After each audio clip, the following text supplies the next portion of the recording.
ವಿಧಾನಸೌಧದ ಒಳಗಡೆ ಇವತ್ತೇನು ದಲಿತರ ಪರವಾಗಿ ಧ್ವನಿ ಎತ್ತುವಂತ ಕೆಲಸ ಇವತ್ತು ಭಾರತೀಯ ಜನತಾ ಪಾರ್ಟಿ ಮಾಡ್ತಾ ಇದೆ. ಸದನದ ಹೊರಗಡೆನೂ ಕೂಡ ನಾವು ಹೋರಾಟ ಹೀಗೆ ಮುಂದುವರಿತದೆ.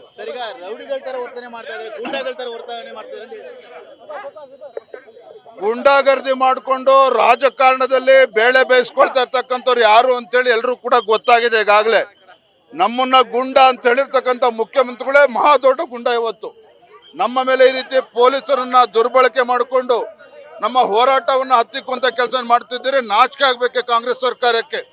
ಬಾಬಾ ಸಾಹೇಬ್ ಅಂಬೇಡ್ಕರ್ ಹೆಸರನ್ನ ಹೇಳ್ತೀರಿ, ದಲಿತರಿಗೆ ಅನ್ಯಾಯ ಆಗ್ತಾ ಇದೆ ಅಂತ ಹೇಳ್ತೀರಾ. ಯಾವ ದಲಿತರ ಅಭಿವೃದ್ಧಿಗೆ ಮೀಸಲಿಟ್ಟಿರ್ತಕ್ಕಂಥ ಹಣವನ್ನ ಕೊಳ್ಳೆ ಹೊಡೆದಿರ್ತಕ್ಕಂಥ ಸಚಿವನನ್ನ ರಕ್ಷಣೆ ಮಾಡ್ತೀರಿ ಅಂತ ಹೇಳಿದ್ರೆ, ನಾನು ಹೇಳ್ತಾ ಇದ್ದೇನೆ ಮಾನ್ಯ ಮುಖ್ಯಮಂತ್ರಿಗಳೇ, ನಿಮ್ಮ ಪಾಪದ ಕೂಡ ಇವತ್ತು ತುಂಬಿದೆ. ಕಾಂಗ್ರೆಸ್ ಸರ್ಕಾರದ ಪಾಪದ ಕೂಡ ತುಂಬಿದೆ.